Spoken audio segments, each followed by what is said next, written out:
Okay. All right. Hi, everyone. I'm Annette Thomas. People also know me as Mama Pill. And I'm here today, Tuesday. No, wait. No, today's Wednesday, October 8th, 2025. And I'm here in Brooklyn, New York with Mr.G. I'm also here with Guadalupe.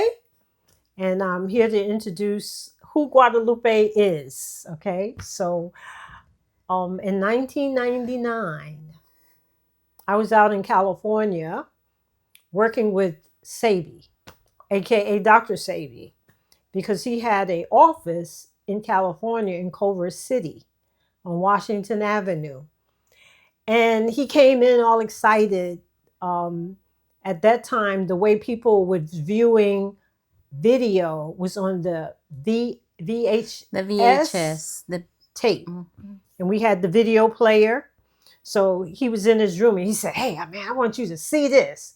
Watch this." So he put the tape in and Guadalupe was on the screen, right? And it was Sebi and Guadalupe, and they were in a studio setting. It was a chair. She was sitting in a chair. Sebi was on a chair. They had these two palm trees as the set, and it was a blue background, right? Yeah. He said, "Watch this. Watch this. She's bad. She's bad." And people who know Sebi know some of the other language he used, right?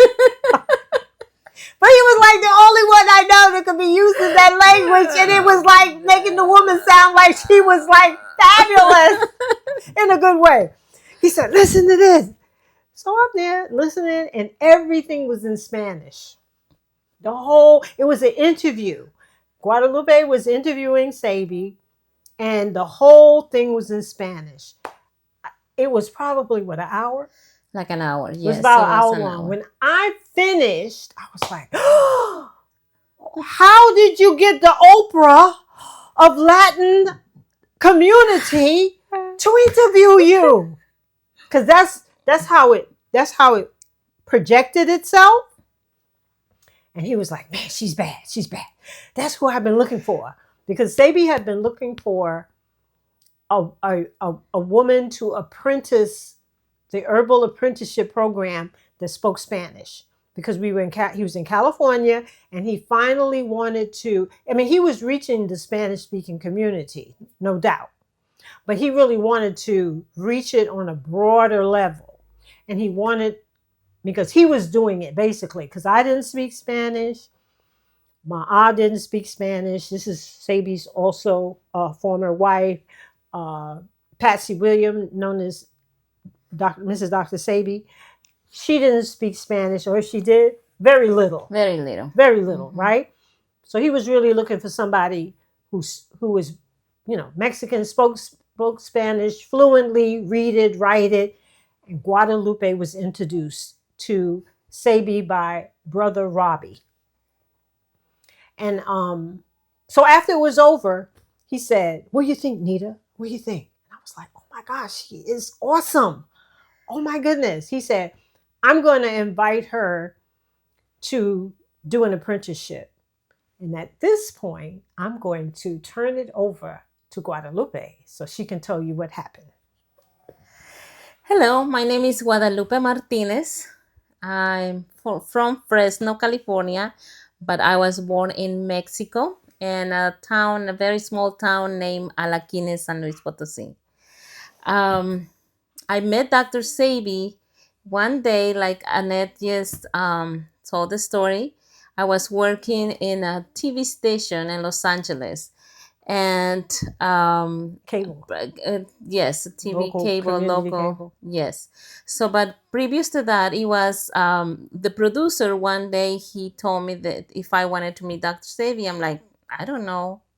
So one day we were coming from doing a TV commercial or something like that, and he said, "Oh, we passing by Dr. Sebi." I'm like, "Okay, let's go." So we went there, and it was in the Washington office in Culver City, California. And then we went to the place. It was the office. It was two floors. The bottom was the office, and the second floor was the room. So we went upstairs. He was there laying. It was a room. He was there laying in a bed. It was like 3, 4 people around the bed and talking. So I got up. I mean, Robbie went in the room and he said, "I want you to meet Guadalupe." So he got up and looked at me. I'm sure he was very tall. He got up and he greeted me. He greeted me and he said, "Nice to meet you, Guadalupe." But his personality and the voice, it made me feel very comfortable and welcome, and um, like he was somebody that I knew, for a long time. And then he went back to the bed. Said, "Yes, sit down in there, girl." So I went and find myself a seat, and then he he in the bed, he had two bags. One bag, it was the formula of Maya, The blood the tonic. blood tonic, so Powder form. the powder The form. mixture. Yes. And then another bag with capsules. So he was talking in there, saying his stories and everything, and smoking his joint, and making the capsules in there. And we were just listening to all his stories. And I was like so confused because he was like, is this Dr. Sebi? But he's smoking and Making the his own joint capsules. and making their own capsules and laughing. But we stayed like 2 hours in there, just listening. Remember to what he him. said to you when you told him you were from Mexico? Oh, yes. He said, "Where are you from, girl?" And I'm like, "From Mexico." "What? You from Mexico?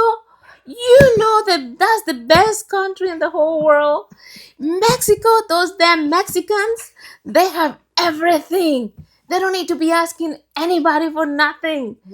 Those damn Mexicans are the best." And I was like, Yeah, because most people don't talk like that. I know. So I'm like, "Oh, okay." So yeah, we stayed there like listening to him for like 2 hours. And we left. We were leaving, so we, say our goodbyes. And he said, "Girl, let me just give you some of these capsules." He got a little plastic bag, put some of the capsules, and we left. Um, a few weeks later, the producer of the company called me and he said, "Hey, Guadalupe, um, we going to the studio to do this show with Dr. Sebi. You want to come?" And I'm like, "No, no, no, not today." And another person was going to do it. So he said, "Yes, come with me, just to be there." So I did went to the studio, and the lady that was supposed to interview him that day, she didn't show up. She was sick or something. And they asked me, "Can you interview him?" And I'm like, "Me? I don't know anything about him. I don't know nothing." He said, "Girl, just ask me random questions and I will take over." I'm like, "But I don't know anything." He said, "Girl, just do it." I'm like, "Okay, but in Spanish." He said, "Yes, yes, yes, yes." So we went into the studio. Everything was set up in there. And I just asked him random questions. And he took over. I just asked him random questions, and he did took over. And when everything was finished, he said, "Girl, you did an amazing job. Good job, Guadalupe." I'm like, "Okay, thank you." But so it was just like that. That's when I met him like that. Um, maybe like 2, 3 months later or something like that, I went back to Texas. My sister was having a baby, and I went to Austin, Texas to help him. And then the producer called me and he said, "Hey, Dr. Sebi called me and he's asked me to ask you if you want to do an apprenticeship with him." I'm like, "What? How much he's going to charge? This and that." And he said, "No, he said that you have something, and they captivated his attention, that you have something that he's been looking for." I'm like, "How much is gonna cost?" And he said, "Nothing. He just wants to give back to a Mexican what a Mexican did to him and give him. I'm like, okay. The herbalist. Yes, the herbalist. What's his name? Alfredo Cortez. When he had the diabetes. Yes. Cuernavaca. Yeah. Cuernavaca, Right. Mexico. Yeah. Right. Cuernavaca, Mexico. So Yeah. I was like, okay, but how are we going to do it and stuff like that? So he said, no, let me call him. I'm going to tell him that you say yes and then see what he wants to do from there. So I say, okay. A week later, he called me and he say, okay, Dr. Sebi wants me to give you his phone number for you to call him. So I call him and then he said, girl, I'm going to Memphis. Can you meet me there? I'm like, when? I don't remember exactly when it was, but I end up going to Memphis to meet him over there. Yes. He used to go there with his sister. Yes. Maxine. He had a lecture over there that Maxine was putting together. So I was in Austin and I flew to Memphis, and he did from Los Angeles. So we were there. We were there for that lecture, and I was so mesmerized of listening to him talk. The place was packed. The place was packed. Right. And everybody in there was so quiet listening to him. It was so amazing to listen for the first time. So we were there, I don't know, like 2-3 weeks.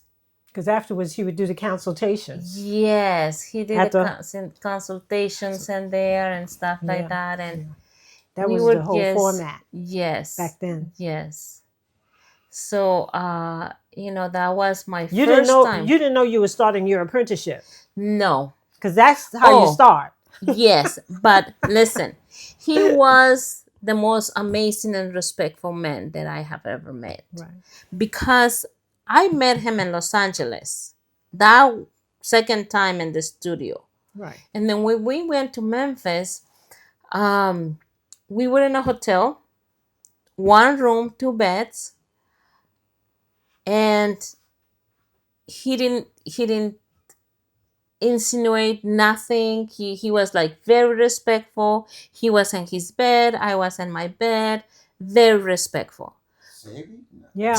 No. People don't understand. Wow. Yes. Mm-hmm. Yes. Mm-hmm. So listen, the next morning he said, girl, heat some water up in the coffee machine. Put some water in there to warm up. And I'm like, okay. So I put some water in the coffee pot. I clean it first and things like that. But I put some water and he said, look, this is what you do. And he had some powdered seamas in there. Yeah. He had a little bottle of maple syrup. Mm-hmm. And some cinnamon. Mm-hmm. So I say, okay. Mm-hmm. So he said, this is the way you do it. And a little bit of seamas, and he had the chelation too, mm-hmm. the male nourisher, mm-hmm. and capsules. And capsules, and the Maya. Right.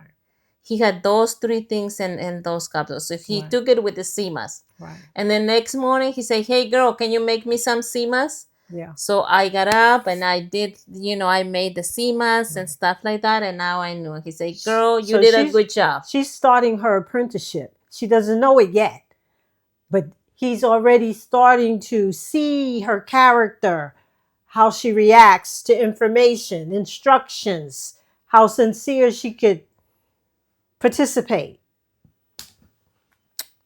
And this was like 2000 already, maybe. Yeah, like 2000, I think. So it was, the experience of like that. Yeah. And should I tell about the girls? So, no. Oh. No, you don't want to talk about the girls. We're talking about your apprenticeship. Yes, okay. Mama said no. No, but let's talk about when he invited you to California. Because I had not met you up until that point. I just saw the video. Okay, so yes, we went to that trip. We went to Memphis.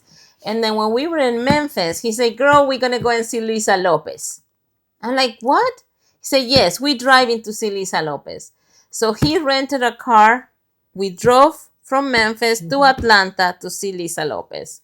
He was speeding. He was speeding in the car. Police stopped him. He said, damn, this police is going to get me. I'm like, okay. He's always smoking a joint, you know, while he's Hello, driving. sir. How has been your day? And then he started the conversation. And he said, sir, you were speeding. I said, yeah, I have a funeral that I need to get to. So that's why I'm, speeding, going fast. So, I mean, not speeding, but, trying to get there on time. Right. So he said, wow, sir, but, you need to respect the limit and this and that and that. And it's like, okay, I'm not going to give you a ticket, but yes, drive carefully. Warning. Yes. He said, yes, I will do it. And we left. He didn't give him a ticket or nothing like that. So we went to Atlanta, and first we went to see a guy named Anthony with his wife and 2 children. He had a daughter named Maya. I think I kind of remember that. Yes, Kamani and him were working together with Lisa Lopez When doing Kamani something. was doing the music with Lisa yes. Lopez. Yes. Right. So we went to visit him first, and then after that, we drove the next day to Lisa's house. And Lisa was there with some people. Andrew was there too. So we were there for like an evening. The next day, we went back again in the morning, and then we left. And then I went back to Houston. He went back to Los Angeles, but he said, girl, come back to California. Can you come so-and-so day? I'm like, okay, yes. So that's how I, end up going back to Texas and then going to LA. Right. Because I remember when you showed up. Yes. Yeah. He went to pick me up from the airport. Right. So when you came, we were in Washington. We were still on Washington. Yes. The exactly address, I'm going to give you the exactly address of Washington. We were on Washington when Guadalupe arrived. Look at this. Right. Oh. Okay. Oh, that's the Osama logo when it was Osama.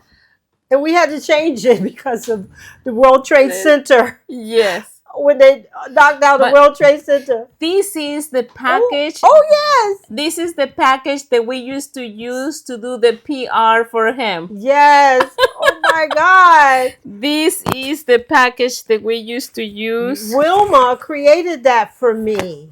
Yes. For us. Oh, yes. That's the Martin. That's the Martin 8 with by the business 11. card. Yes. Oh my God, Guadalupe. So this is the original package that we used to use to send people. To send to TV station, radio stations, and everything that Do you have the copy of the Amsterdam News article with Emma Wright? I don't know. I have everything in here, whatever. This was okay. This is I don't know, Nita. Check it out. This in Spanish. Oh my gosh. Yeah, because okay. Oh yeah. See, this is the stuff out of New York City from the newspapers when he was on trial. Oh my God, these are like the Xerox copies from that office in California. Yes. Oh wow, this is the one. Oh, see, there was so many generations that you lost. You know what I mean? This I think was in the Centennial, the LA Centennial. This might have been our. Oh my goodness, Guadalupe. Oh, and this is one of the. This is one of the. Is this the AIDS, the positive AIDS? Yes. This was HIV negative, HIV positive. I think this was out of Honduras. Yes, I think so. You see? Does it say laboratory? San Luke Medical Group, Dr. Pierce, billing date collected. Here's, Yeah, this one, I think. No, Nita, this Look, is in Miss- San Diego. La Ceiba Hunter. Yes. Look, Mr. G. La Ceiba Right? Hunter. Yes, these are the people. This is San Diego. Yes. Oh my God, Guadalupe. Oh, and here's his handwriting, Guadalupe. Where? Woo-hoo! This is Sebi's handwriting. That's Sebi's handwriting. Right there. That's Sebi's handwriting. Oh, Handwriting yes. right there. Oh, Guadalupe. God. Look at this. Oh my God. You cured what?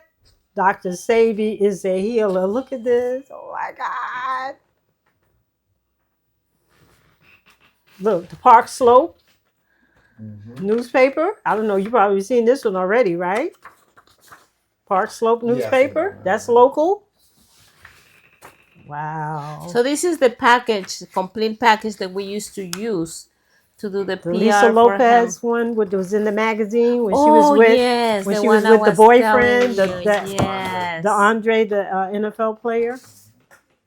Oh yeah, this is the whole thing in black and white. When she was in that they interviewed her. When she had actually this background is Honduras. Wow. I was wondering if you had the one with Emma Wright. She was the one who they interviewed The in the one. Amsterdam News that had sickle cell. Yeah. Yeah. You want us to stop? No. Okay. Wow, Guadalupe. Boy. Yes, Nita. This is what the young people call receipts. Right, Mr. G? Yes, ma'am.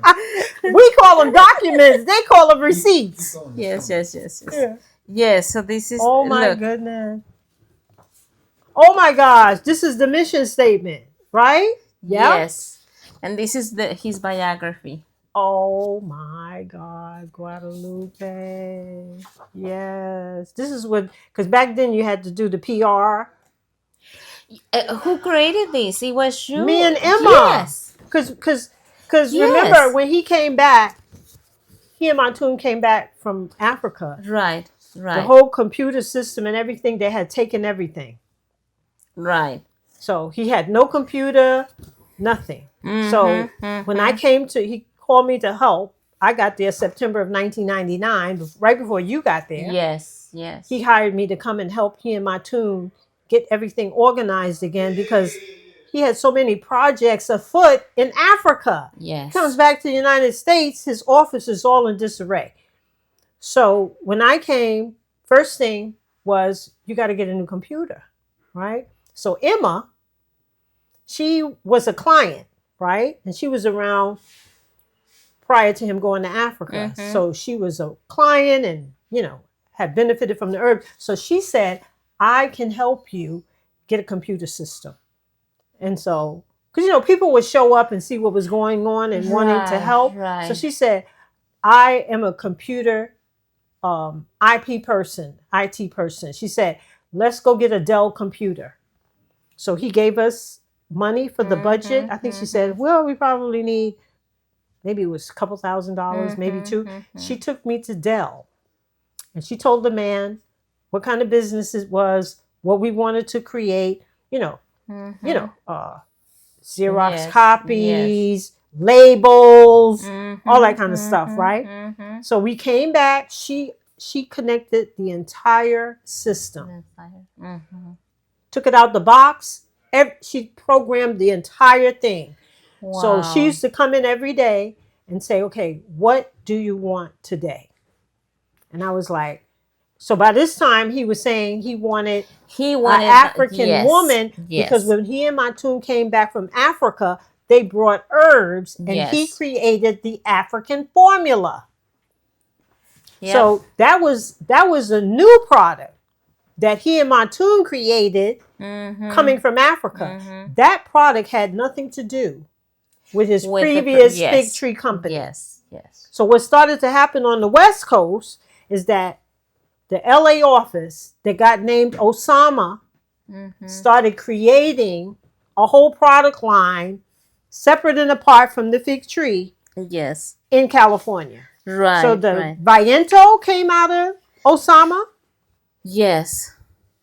The African The African formula came out of the Osama label. Yes. Yeah. The green food The green food too. came out of Osama. Mm-hmm. And the thing about it is, all of those were capsules until he found, because he was like, we're going to make tablets. Yes. So we were searching for the machine. And finally, he found a company where we'd send the mixture to them and they made the tablets. So then that's when you got the Viento tablets. With that label, he had changed it. It was a leaf, Right. a green Yes, leaf, three leaves. A little purple in the middle. Right. Yes. Right. So Wilma and myself, she created all of this. She created the Who's Wilma? She was a He created this. She created this. She was a customer in California. That when Sebi and Matun were in Africa for like 4 months or something, Wilma was one of those people. She was a client when Abdul and Jamala were running that office while he and Matun were in Africa. So when he came back and the conditions was what it was, he kind of had that same experience he had the time again in the future when he came back to California and everything was gone. They had moved everything out the office. That happened to him twice. Yeah. So he called me in 1999 in September to come and help him and Matun get that office up and running again. He asked Matun, who do you think is going to be the only person that can help us turn this office around? Right. And as much as she didn't want to do it, as much as she detested He her, said it's business, Matun. Yes. It's business. Like, it's business, Matun. Right. What kind of business? No. It was half and half. It was like either you smart up or we lose everything. Yes, that's what he told her. Yeah, either you smart up or we lose everything because they was probably behind 3 months in the rent. Yes. Oh no, more than that. Yeah. They were behind. They were behind. They were behind in the rent, and he had all of these amazing projects waiting for him in Africa. So he wanted to go back to Africa. Yes, he wanted. Because I was saying earlier, while he was in Africa, he was getting ready to make a deal that had to do with him being able to get that herb out of Africa that when you take it, it cures addiction like that. What was it? Ibogaine? What was it called? Something. It's an herb. Yes, something like that. And the president was getting ready to allow him to bring it into the United States. Yes. Right. So this is also the original nutritional guide. Oh, yes. Look with the little paper still in there where they used to glue the that's the original. This is actually, you know what this one is? This is the first one they did with the computer. Yes. Yeah, because the first one, the girl typed it. She was in New York. Because Sebi, you know what Sebi used to do in the consultations? He used to actually, so we used to have a questionnaire, and he would write, after the name and all the this that he would write in his own handwriting, right? He would, it would be a blank piece of paper, and all of this would be. He'd write high blood pressure, sickle cell anemia, all in his handwriting. And then what he would do is he would take a piece of paper and say, "This is what I want you to eat." Based on each individual, he would say, "Just eat this." And one time this lady, Gwen, her name was Gwen something, she started to come and help us on Saturdays. Here in New York? At Ogun. Oh, okay. So we're talking 1985. Oh, 86. wow. She kept observing us talking. This is what you eat, writing it down. So she said one day, because she was working in a bank, doing administrative work, she said, "Would you guys mind if I type up that food guide?" So you guys don't have to keep saying it and writing it down. So the first paper nutritional guide that we were Xeroxing and putting in people's hands to walk out with was Gwen Perry out of New York City at the Ogun Herbal Research Institute. Wow. This one here came from, it might have been Wilma. It has the this- Cienega. It has the Yeah. yes, it Yeah. has the Cienega. So because we had the computer, Wilma probably formatted Yeah. this. Yeah. So this is the first one. And then it just kept evolving with the computer. Mm-hmm. You know, people kept adding. Oh, yeah. So it was Osama, Yes. Usha Herbal Research Institute. And in 1990, when was it when the World Trade Center fell? 2001. Because we were here. 2001. We were here when it happened. Yes. When we went back to California, they had to change the name. Because of Osama bin Laden. Yeah. Because they would not deliver. They would not deliver. No, the FBI went into the office, Nina, Yeah. to ask questions. Yeah. Yeah, and Yeah, look because at this. Guadalupe was there. They would not. He had to change it. Oh yeah, here's the sea moss recipe. That's the original CMOS recipe. Wilma did this. Wilma Yes. did this. And that's the address that we were in Yeah. Washington. See. That's where when I went to do my apprenticeship, that was the office. And we grew out of it so fast.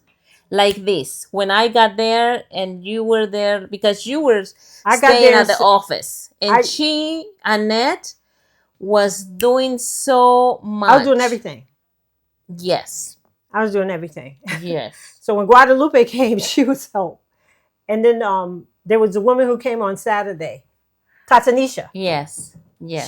She really sold on Saturday and took Yes. care of all the clients, right? Mm-hmm. And it just started booming. Yes. Because I started creating the lectures. I got them on Stevie Wonder's radio show. And it just started taking off. We came out of the red. We paid all our back rent. And then we got the phone call from the celebrity family. Yes. But by that time, we were already moving.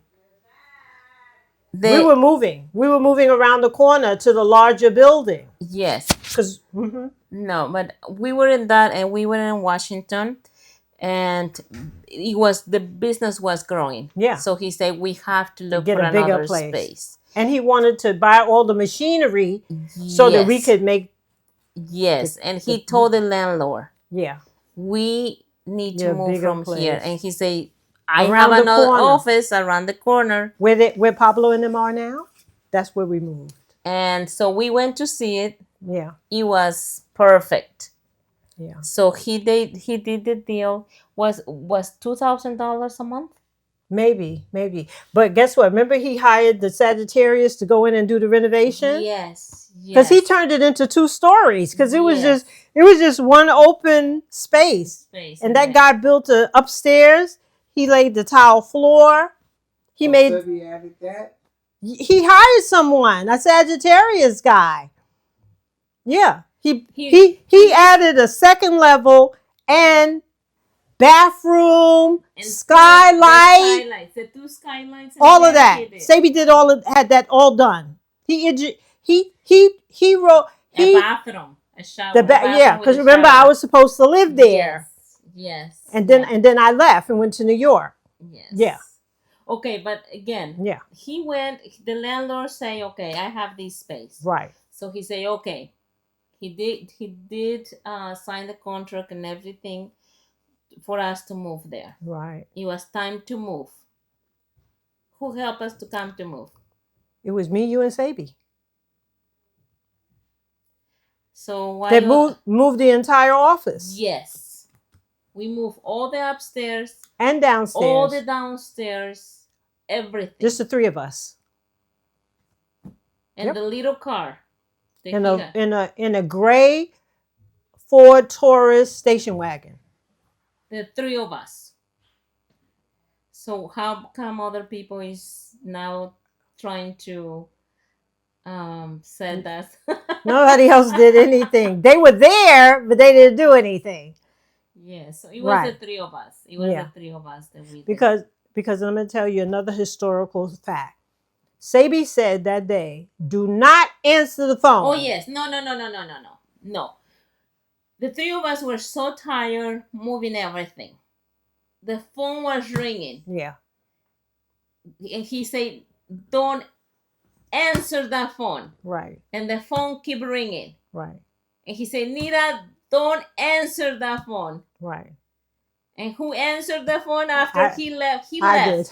He left to go to the one more round around the corner to drop the stuff off. And the phone rang again. And I answered it. Hello? Who was at the other line? Well, I don't know. I don't want to mention names, right? Right. Why not? Yes. Mention it. So it was Vernon Lynch Jr. I didn't know who that was. I did not know who that was. So I was like, oh my God, we're actually closed today. And he was like, oh, no. Please listen to me. I was referred to you by Maggie Johnson. Mm-hmm. And I was like, okay, let's see what this is all about. So he's like, his father had lung cancer. They went the traditional allopathic route, but Sebi was highly recommended. So he was calling on behalf of the family. Not that the rest of the family was interested, but it was just, why not? At this point, right? Because I think the father was going to be recommended to hospice care, some kind of stuff like this, right? So I'm listening, right? So then I'm telling him, okay, he said, can you tell me a little bit about, what you guys are going to do? So I says, well, sir, it's going to sound a little strange and, not make sense to you, but we basically use the same protocol for all diseases. Sebi has created a nutritional food and herbal protocol that's based on two things: intracellular cleansing and the biomineral balance, which we were calling the African biomineral balance, right? So what that means is we have created a herbal formula line that the herbs are able to go into the human body and clean the body on a cellular level from head to toe. But simultaneously, the herbs and the diet we recommend are nourishing so that you get the body regenerating itself as it is created to do with the right nutrition, and you get cell proliferation, so you get a new liver in so many months. You get a new spleen in so many months, bone, nervous system, And he says, wow, that sounds interesting. He said, can I talk to Sebi? And I says, well, we're moving today. And I wasn't supposed to answer the phone. I said, but I tell you what I'll do.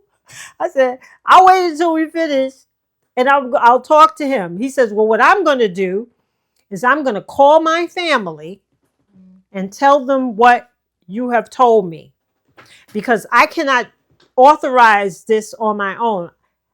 If they say okay, I want to fly you and Dr. Sebi to my family's home in New Jersey. And I want my brother to be there. So he's in California right now in the studio filming a film. So they will have to shut that down in order for him to leave and come to New Jersey for my family and all of us to sort of be a part of my father starting this protocol. How did Magic Johnson know about Dr. Sebi? Oh, he knew about Dr. Sebi because he had his own personal interaction with Sebi years in advance. But I say all of that to say he had a really good experience. Yeah. We hung up. Good results. We hung up from the talk, right? I didn't know who he was talking about in terms of his brother filming. Yeah. I didn't know. I just didn't know. So he wound up calling back. I think that's how it happened. He called back. Because by the time Dr. Sebi came back, the phone rang again. And maybe he talked to him. I can't quite remember. Yes.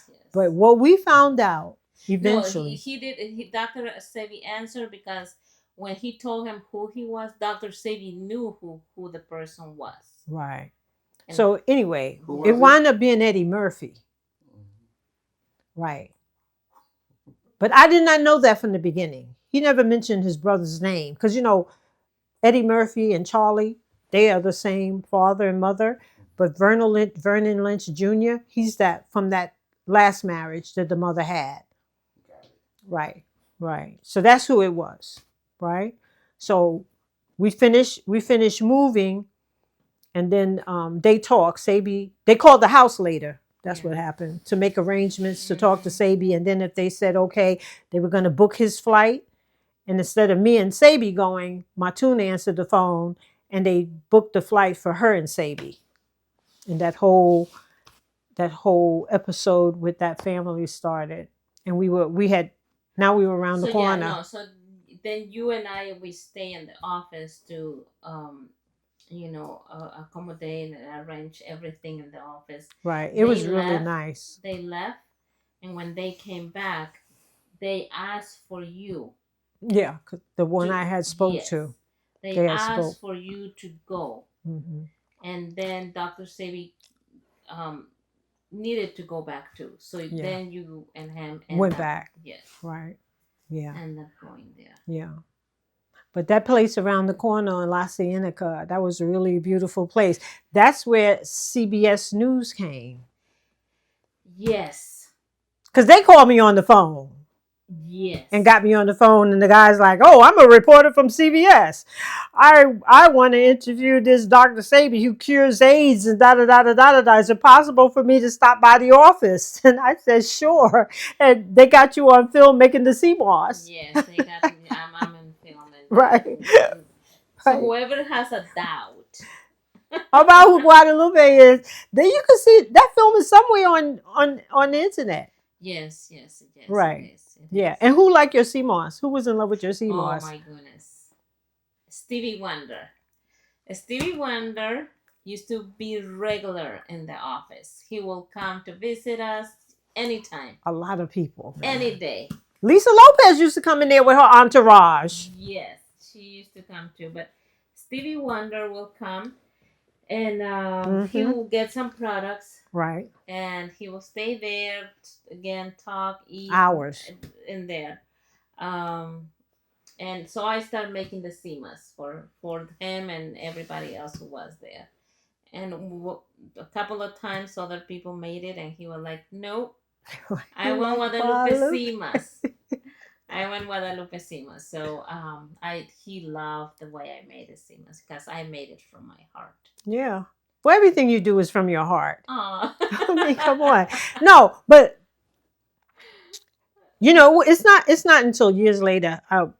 Mr.G told me something one day, and he said Sebi told him in reference to his psychology about the different women he chose. He said, I was something, but my tune was the wild card. Remember you telling me that? Yes, ma'am. I was like, what? No. He could tell you. He dropped that on me one day. So people think he did not know what he was doing, but he knew what he was doing, not only for the now moment, but Sebi was projecting what's going to be the behavior of this individual 40 years in the future. Yeah. Am I right? Yes, ma'am. Because he told me this one day. Wow. I live when I went to do my apprenticeship. He lived with them. I live with them. I asked, like, I'm going a little bit back, but I remember when I went to Los Angeles, he went and picked me up from the airport, and we drove to to Washington to the office, and you were coming down from the steps. Upstairs down with your beautiful purple dress and your big afro, and you were like, Guadalupe. Right. When I first met you. Yeah, I was so excited she was with us. Yeah. I'm like, Annette. Yeah, yeah, And yeah. we met, but from the very time that we met, it was a very um understanding, and you were like so kind with me, and I Yeah. was helping me and guiding me, and I look, I saw his eyes when he talked about you. You know what I mean, Mr. G? When he's inside, I saw how his whole body moved when he was pushing that VHS tape in there so that we could see the interview. I saw it. I saw it. I was like, oh my gosh, she's the one. She is totally the one. Yeah. so yeah, so I came into there, so he said, no, you staying with us in the house.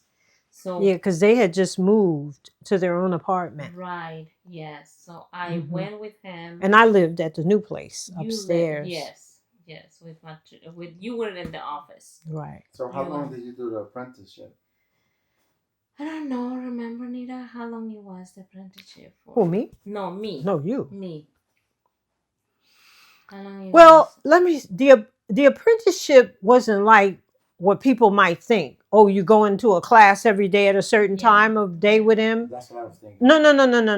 No. Apprenticeship, like when he did the apprenticeship, the first apprenticeship I experienced with Sebi was in St. Croix. And let me see, Kamani was born 1981 or 80, one or two. I can't never remember. I can't. It's either 1980, November 3rd, 1980, or if it was November 3rd, 1981. So probably about 3-4 months, Kamani, I was already working at the Fig Tree.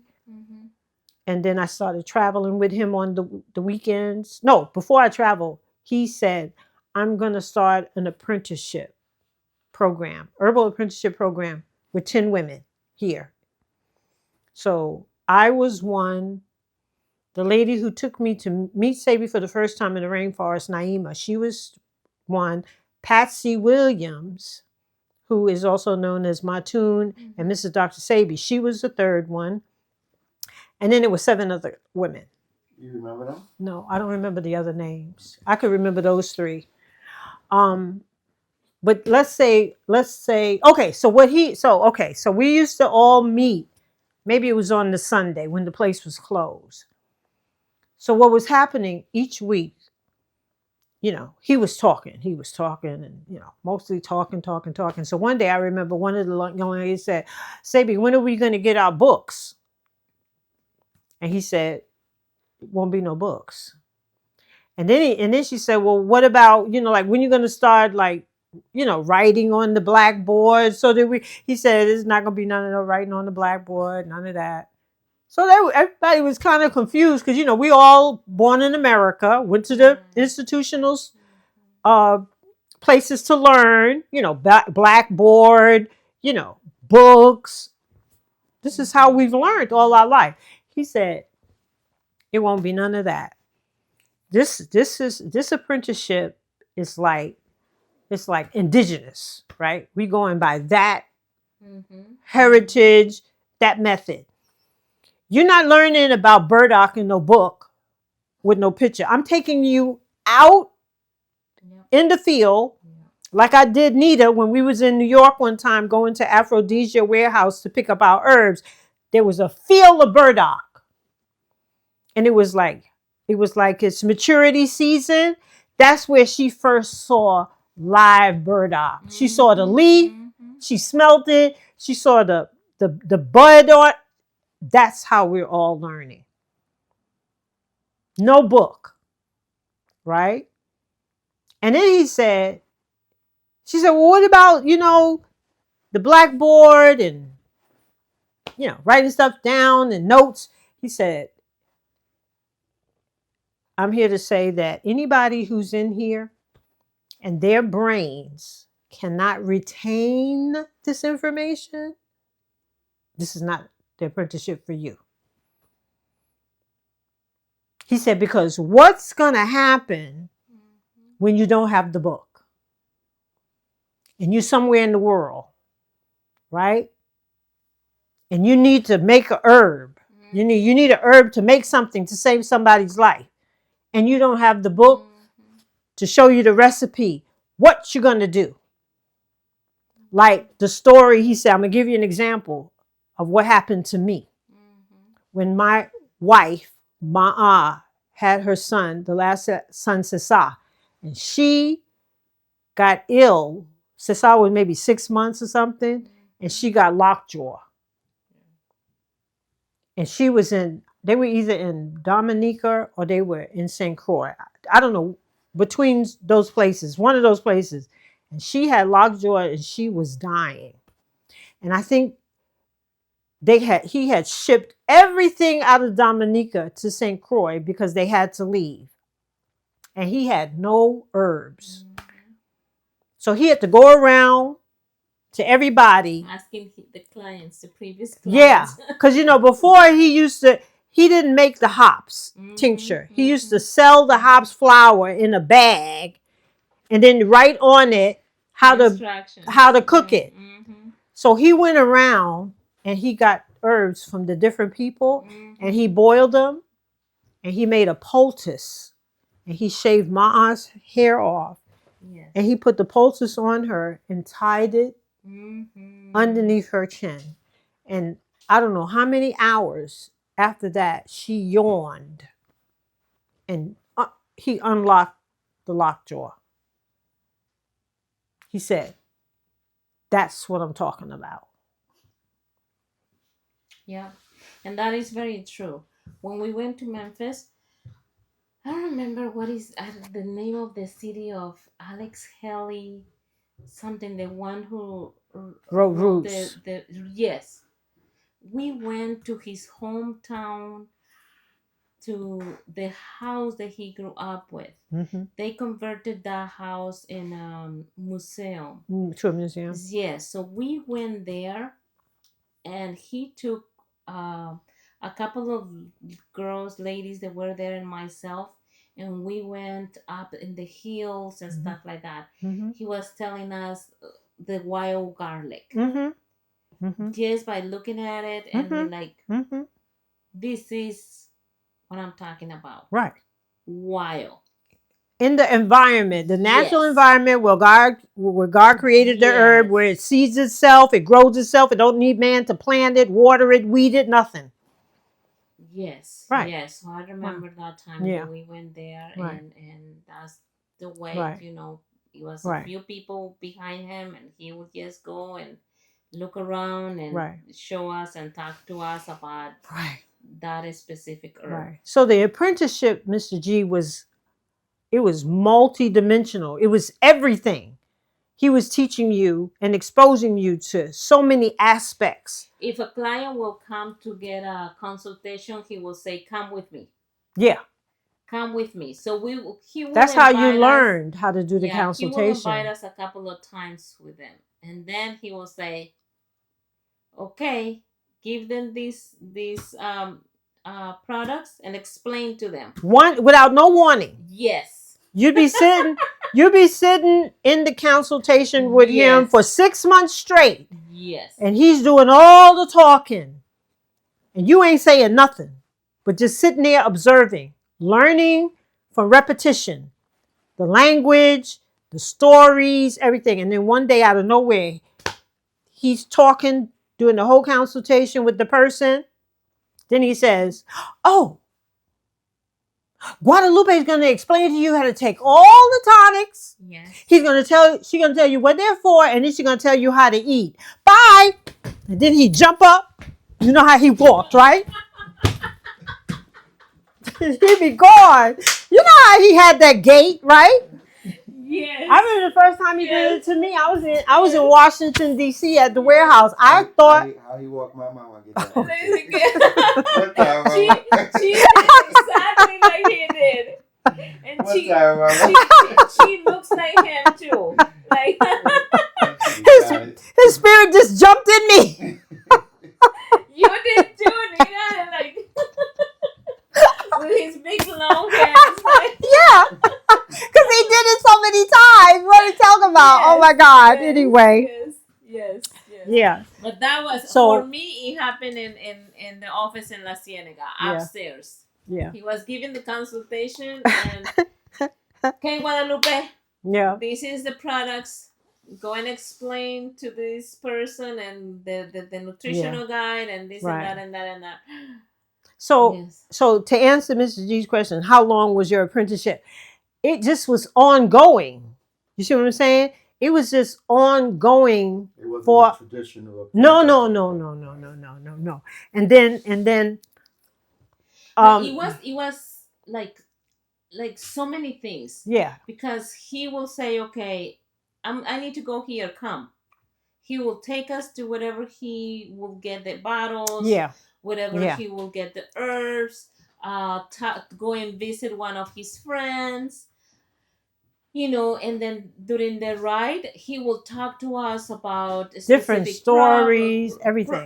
plant and things like that. It was nothing, or like if he was putting a tonic together, he will like, bring me this, bring me that, bring me this. And we will just do it, and he will never measure. No. He would never measure. He would just put everything in there together. With his hands, with his Yes. feelings. Yes. Yes. Mm-hmm. Yeah. Yeah. So He told me something before when he said any woman that works when they was on their cycle, he didn't. It's not good to make herbs, right, and right. if he wasn't in a good place mentally, Oh yeah, yeah, he yeah, yeah, didn't yeah. want. Can y'all break that down? Well, I think also, see, people, as I get older, and I'm always reflecting on so many things that I learned being around him and learned from other people being around him. So that's why they were also the multiple women around. You see, because it was always somebody like in other words, there's no one woman that could do it all. Okay, it's just not. It's not. It don't work like that. But he was very like, Mr. G.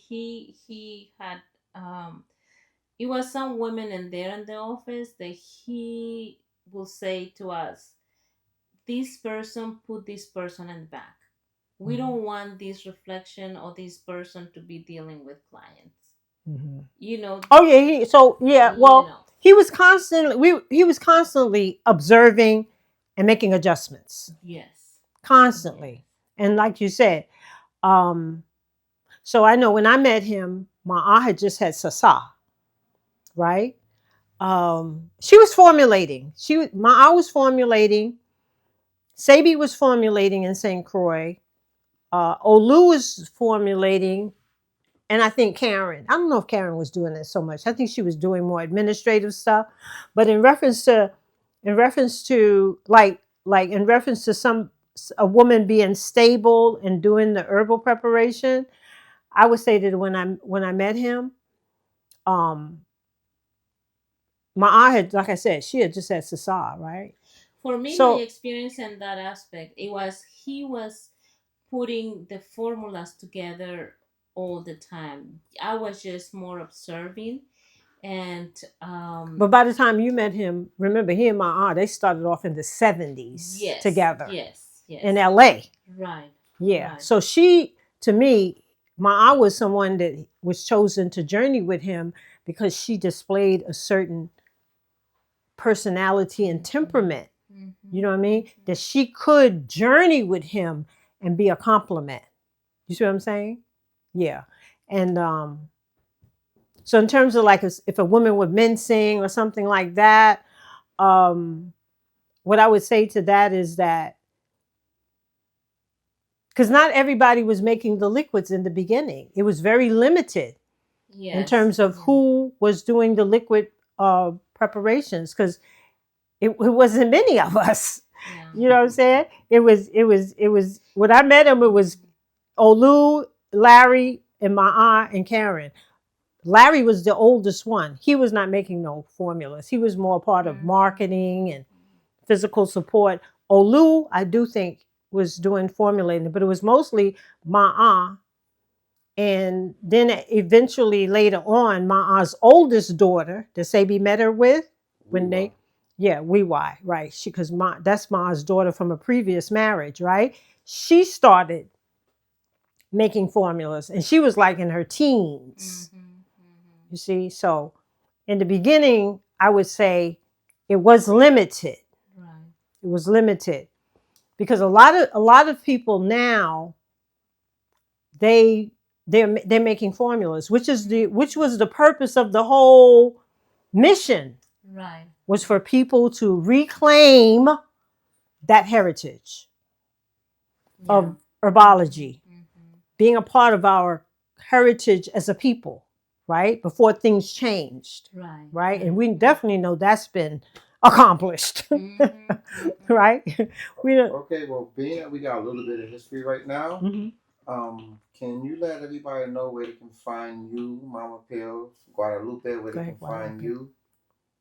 Go ahead, Guadalupe. Well, they can find me in Fresno, California. My address is 3439 West Shaw Avenue, Suite 101 in Fresno, California. And my website is botanicaherbalco.com. botanicaherbalco.com. You didn't bring anything with you that has on there? I have them, but oh, you didn't bring it. yeah, Oh, you left them at the hotel. Yes, Right. but again,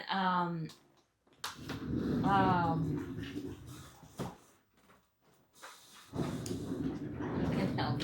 Okay, so see, here is one of the. Oh, there it formulas. is. Yeah. This is one, and this is the blood formula I call Oxyhemo. Yeah.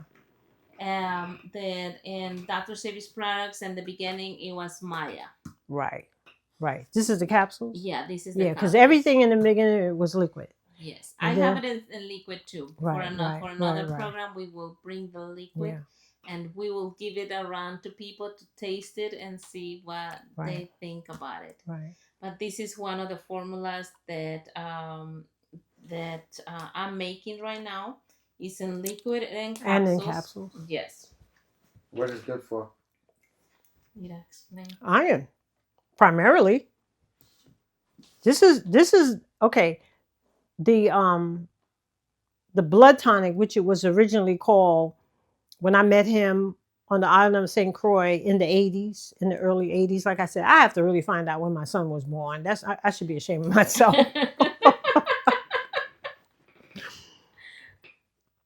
So KT was born in 81. Okay.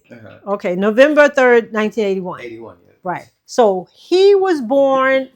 I birthed him in St. Croix. Yes. At a local hospital. I had a very difficult birth with Kimani, KT, where I almost hemorrhaged to death. I lost blood, a lot of blood, to the point where they had me saying, you're going to have a blood transfusion to recover successfully. And Kamani was jaundice. I was jaundice. You know, that's a liver condition, right? So they were just real dark about it. And so I had a little bit of information about blood transfusions in reference to somebody I knew in the United States that totally refused it based on religious grounds. So I know it was like, But then they was like, my father was in the islands with me. So they was like, oh, we're gonna do the blood transfusion, but we're gonna use your father's blood, right? And so for reasons, my father could not make it like right away to the hospital. And by the second day, they was like, I think it was going on the third day, they was like, oh, we can't wait no more. We have to schedule for the blood transfusion this morning. And all I could hear in my head was Sebi, the few times I was around him talking about blood and iron and this formula and liquid, right? What it could do. And I said, I'm not doing the blood transfusion. I'm not doing it. So the nurse came, getting me like prepped. And I said, just tell me something. Explain to me what's going to happen. So first of all, she looked at me like I was crazy. And then I said, no, I want to know, what's the process? What are they going to do? So then the gist of what I understood, 2 minutes, was that they were going to do this procedure, like put blood into me from another person. But it wasn't going to be my father because he didn't come. It was going to be from the blood bank, my blood type. I said, I'm not doing that. And she was like, I don't think you understand what you're talking about. So then the doctor came in and I'm talking to him. I remember he was a Latin doctor, right? And he's Dr. Pedro or something like that. So I started talking to him about, well, can I build my hemoglobin level with nutrition like green leafy vegetables and herbs? He looked at me like I had 5 heads. Yes, and you know what he said? Yes. He said, yeah, you're right. You could do that. But you don't have the time, ma'am. You don't have the time. And he got real. But he said, I tell you what, if you want to do that, you got to sign yourself out of this hospital and do it. Because we're not going to be responsible. Right. So I got out my bed. I called the fig tree and Olu answered the phone and I was crying, boo-hooing, crying. Oh, they died. He said, don't worry.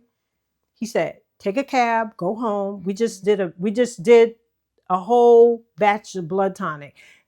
Sebi said to send you 6 bottles. I'm going to come and bring it. You just go home. Don't worry about it. So I went back to my room.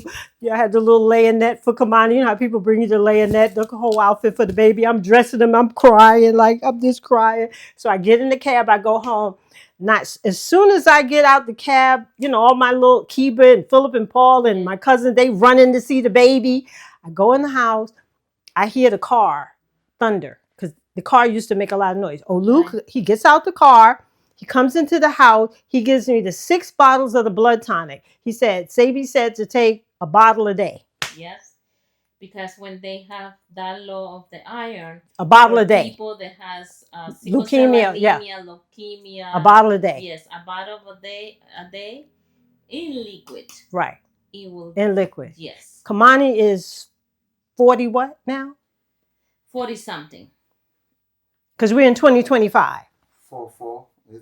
He's 44. 44. Yeah. So 44. That's. And you are. And I'm 70. Yeah. So we live it like this. That's my story. Yeah. That's my testimonial.